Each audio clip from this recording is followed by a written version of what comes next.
Welcome to the Dark Somnium.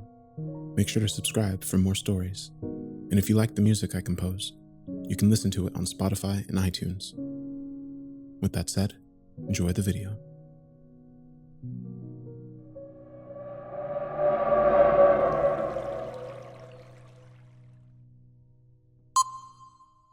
Well, here I am again. I'm currently on a plane headed to Scottsdale, Arizona. I haven't actually been out of the state in 6 years. I thought I would eventually, just didn't expect it to be under these circumstances. Anyways, let me back up a bit first. This is what happened. Right after I disposed of the laptop, I heard my lock being tampered with. Somebody was trying to pick it. Now, I've never been great under pressure, so you could imagine how I was feeling. But the human mind is an interesting thing. When you think you're at the end of the line, your will to live really ramps up. The balcony, I thought, only way out of this.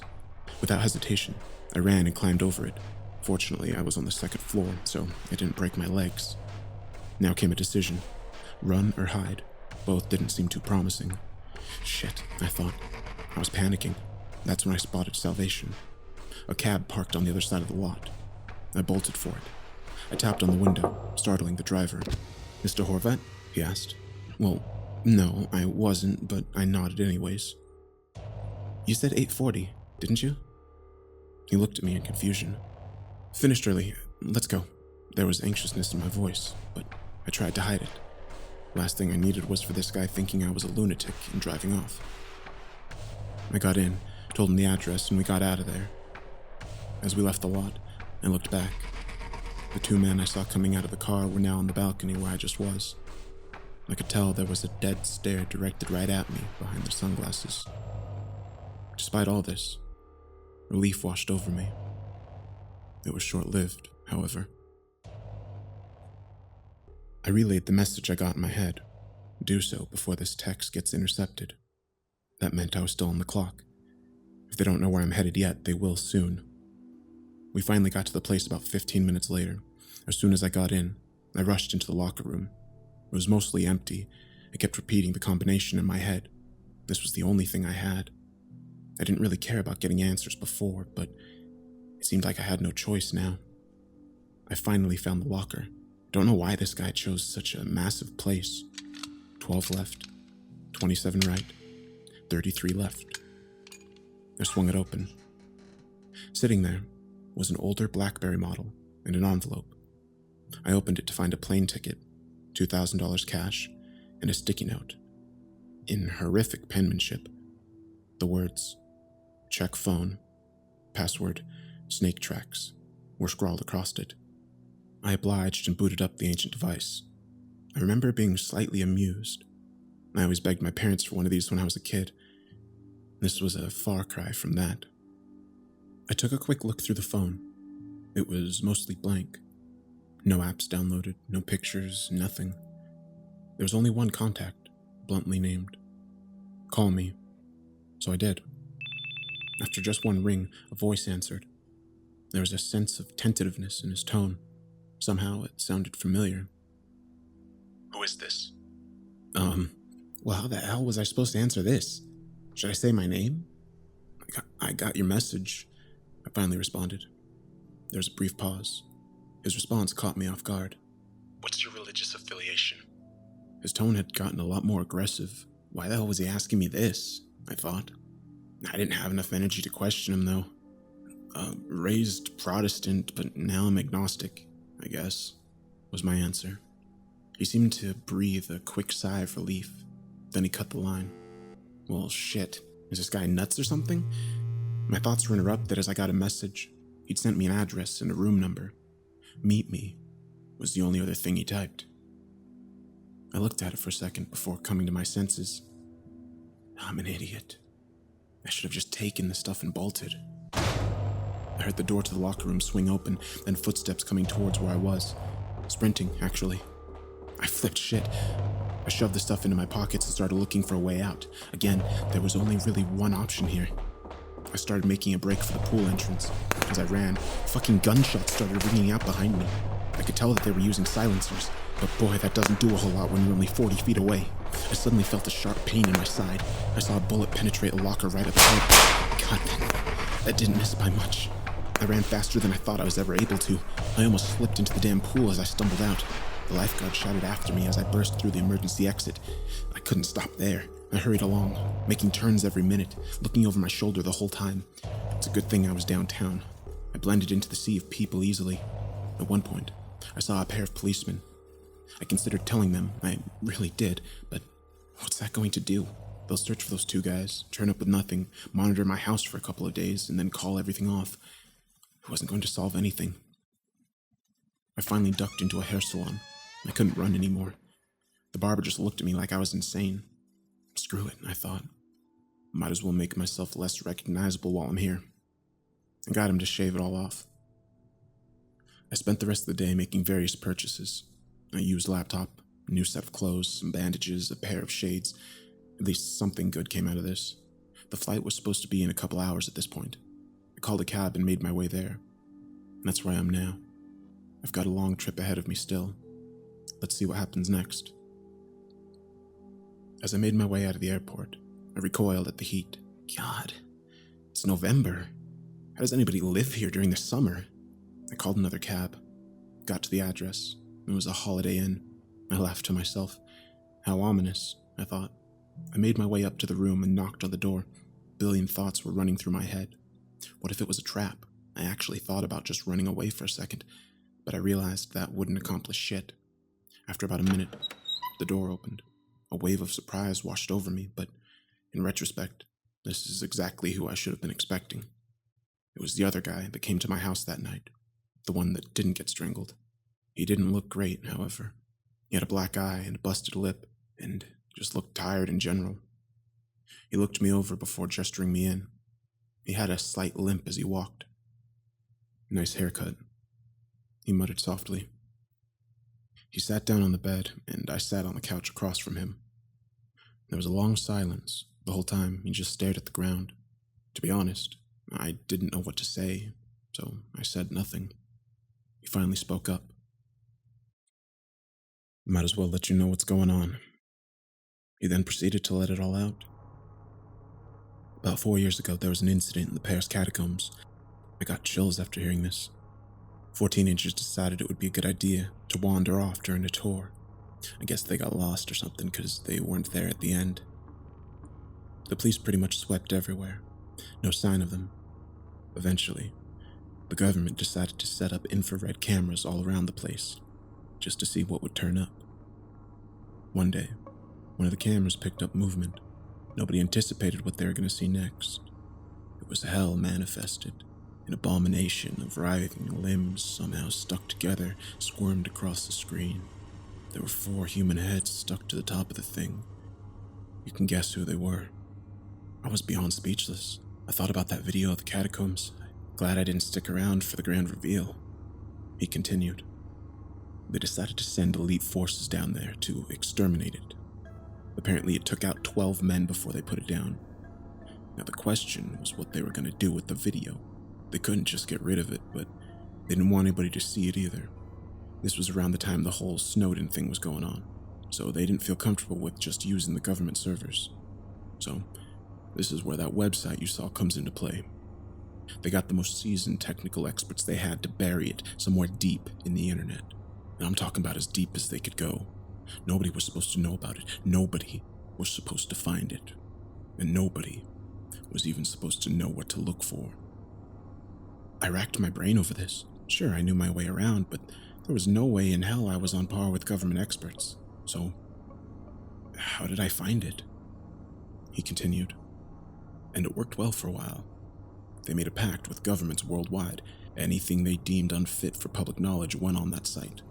There were even precautions. For every real thing on there, they posted 4 fake ones, for the select few that actually managed to find it. Wait, what? I couldn't believe this. He just chuckled. Yeah, most of the stuff you saw was bullshit. Most of the videos are harder to fake. I don't know how to feel about this. I was slightly relieved, I guess. Just slightly. He kept on. The logic behind this was that once people found these things, they'd look further into them, However, since they were fabricated, nothing would come up.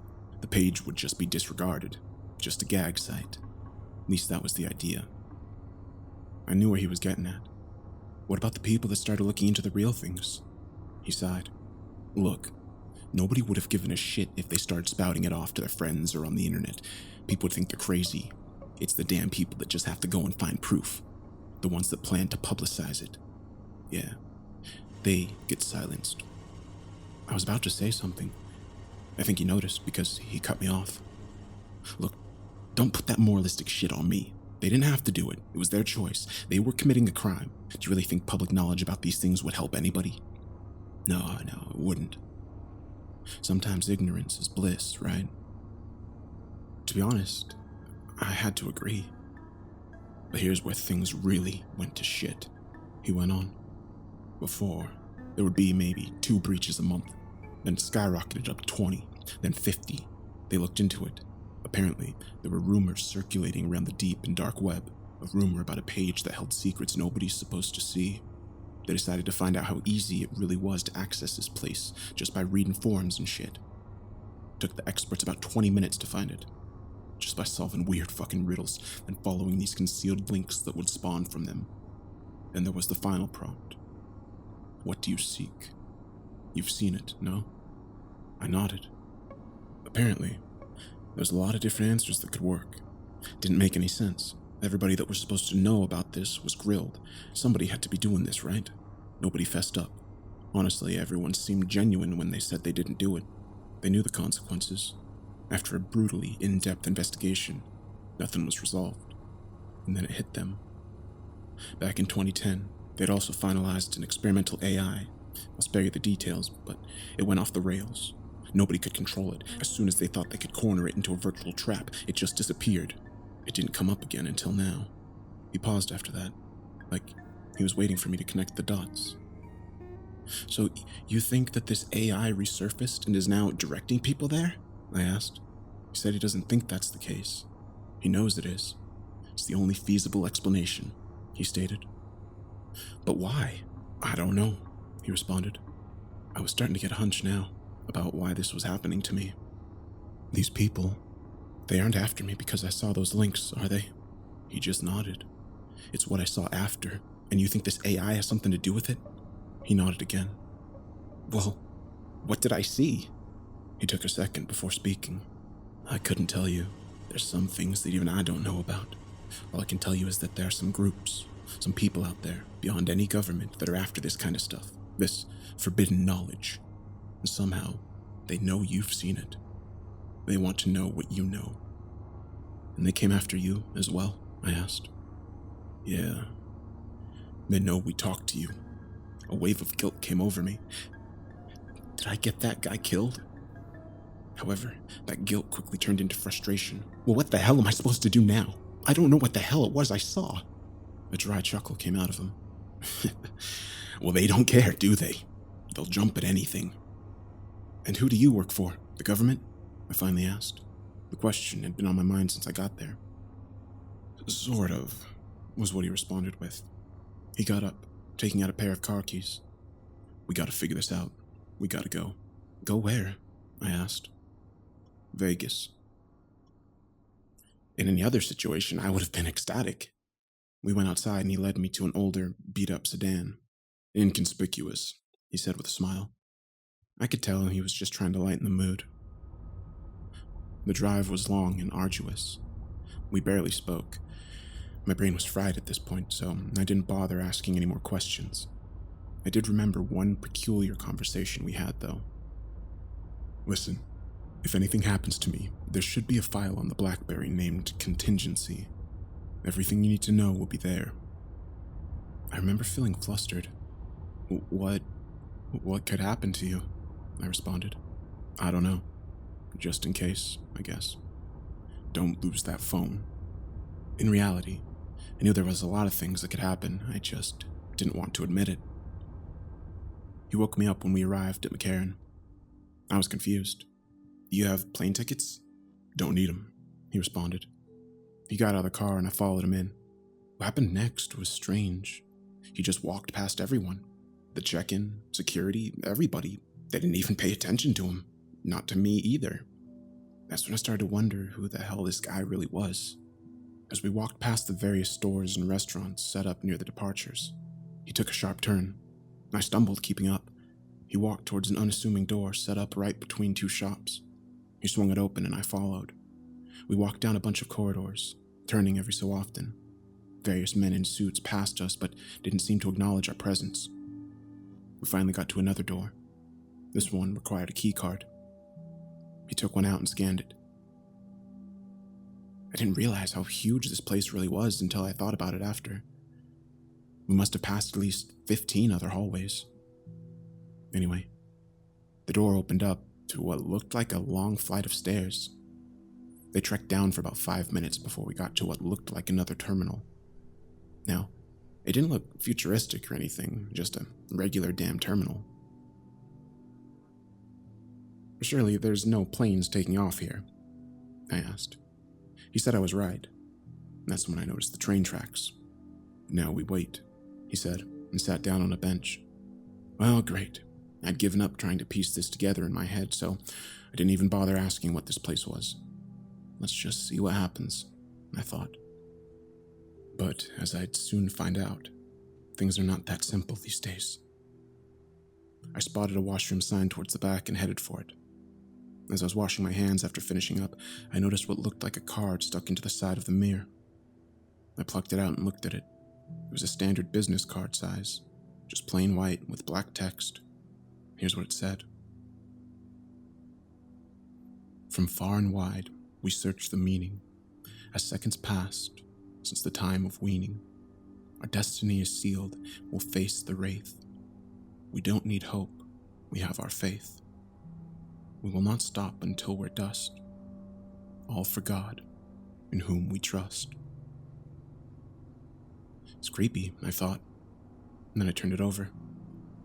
In big bold letters was FOTLG. No idea what that was supposed to be. However, in that moment I felt something just wasn't right. It's that creeping sensation you get when something just feels off. I needed to tell him, whoever the hell he is, about this. I opened the door and he was gone. I searched around the terminal for a bit, but he was nowhere to be found. Hell, there wasn't anybody else here. The place started rumbling slightly. The train was coming. Well, I sure as hell wasn't getting on by myself. I looked around a bit more before I heard footsteps coming down the stairs. Great, I thought. He's back.